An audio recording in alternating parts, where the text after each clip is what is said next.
कल्कि अवतार का प्राकट्य जब महाकुंभ में साक्षात भगवान प्रकट हुए। हिंदू शास्त्रों में कहा गया है कि जब संसार अधर्म, अन्याय और पाप की अति कर देगा, तब भगवान विष्णु अपने अंतिम अवतार कल्कि के रूप में प्रकट होंगे। यह अवतार संसार को कलयुग के अंधकार से मुक्त कर सत्य युग की स्थापना करेगा। पर यह अवतार कब और कहां होगा, इसका रहस्य सदियों से बना हुआ था।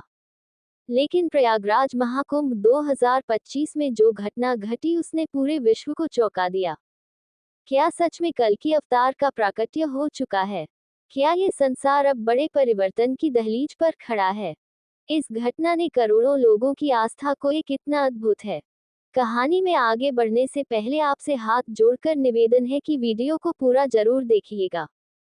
चैनल पर नया है तो आध्यात्मिक कथाएं चैनल को सब्सक्राइब कीजिएगा। एक बार कमेंट बॉक्स में हर हर महादेव जरूर लिखें। महाकुंभ के बारे में प्रयागराज में जब लाखों श्रद्धालु पवित्र जल में स्नान कर रहे थे, 2025 का साल अपने चरम पर था। देश विदेश से लाखों तीर्थयात्री गंगा, यमुना और अदृश्य सरस्वती के पवित्र संगम में डूब रहे थे, अपनी आस्था व्यक्त करते हुए। चारों ओर हर हर महादेव और जय श्री राम के नारे गूंज रहे थे।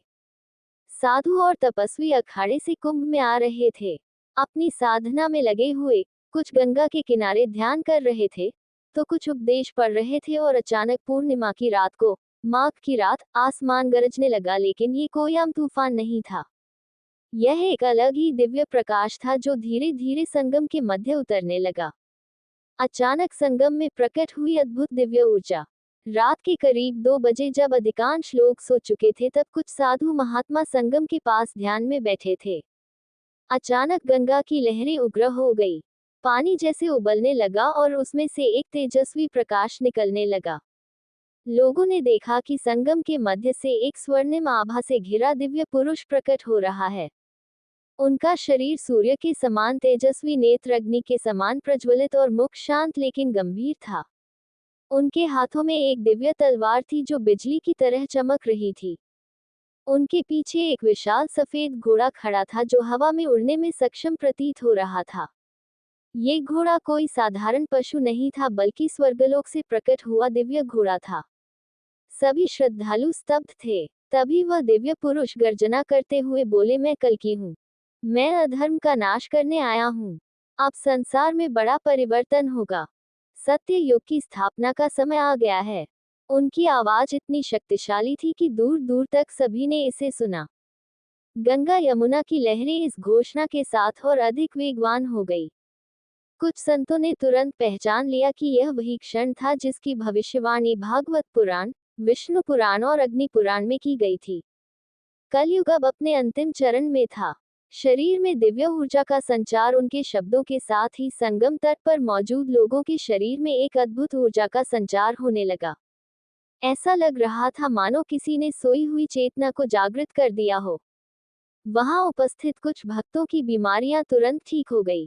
कुछ साधु जो वर्षों से ध्यान साधना कर रहे थे, तुरंत समाधि की अवस्था में चले गए। एक अद्भुत चमत्कार हो चुका था। महाकुंभ में सनसनी कौन थे?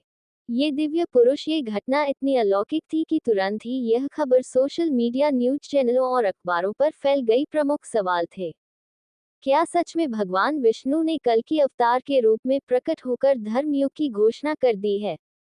क्या ये दुनिया अब अधर्म के अंत की ओर बढ़ रही है? क्या ये कलयुग का अंतिम चरण और सत्य युग का प्रारंभ है? कुछ वैज्ञानिक इसे कोई प्राकृतिक घटना बताने लगे, लेकिन जिन लोगों ने स्वयं अपनी आंखों से इस चमत्कार को देखा था, वे इसे झुठला नहीं सकते थे। चमत्कारी घटनाओं का सिलसिला शुरू अब चुका था। इस घटना के बाद प्रयागराज में कई अद्भुत परिवर्तन होने लगे।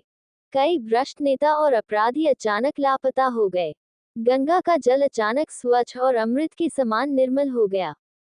जो मंदिर सालों से बंद पड़े थे, उनके कपाट स्वयं खुलने लगे। कई लोगों ने आकाश में देवताओं को पुष्प वर्षा करते देखा। ये सब देखकर हर कोई एक ही बात कह रहा था, अब सत्य युग आने वाला है। भविष्यवाणियां सच साबित हो रही थी। संत महात्माओं ने सैकड़ों वर्षों पहले भविष्यवाणी की थी कि कल्कि अवतार सबसे पहले प्रयागराज में प्रकट होंगे।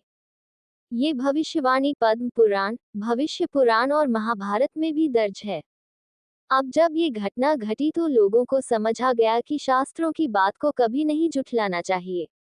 कल्कि अवतार अचानक अदृश्य हो गए। ये चमत्कारी घटना कुछ घंटों तक चली और फिर वही दिव्य पुरुष अपने घोड़े पर चढ़कर आकाश में अदृश्य हो गए। लेकिन उनके जाने के बाद सभी के मन में एक ही सवाल था, अब आगे क्या होगा, क्या ये कलयुग का अंत है? इस घटना के बाद दुनिया के कई बड़े संतों, विद्वानों और शोधकर्ताओं ने इस पर चर्चा शुरू कर दी। कुछ खास बातें, ये कलयुग का अंतिम चरण है, अब दुनिया बड़े बदलाव की ओर बढ़ रही है। अधर्म और दुष्ट शक्तियों का अंत निश्चित है। ये केवल एक शुरुआत थी। अब सत्य युग की स्थापना होगी। कल की अवतार का प्राकट्य एक चेतावनी भी थी। जो लोग धर्म और सत्य के मार्ग पर चल रहे हैं वे आगे बढ़ेंगे, लेकिन जो पाप, अन्याय और अधर्म कर रहे हैं उनके लिए अब समय समाप्त हो चुका है। सत्य युग के स्वागत के लिए तैयारियां चल रही हैं और यह स्पष्ट है कि सरकार इस आयोजन को एक शानदार सफलता बनाने के लिए प्रतिबद्ध है। महाकुंभ 2025 की सफलता के लिए उचित योजना के महत्व पर जोर देते हुए चर्चा किए गए मुख्य बिंदुओं को फिर से दोहराए।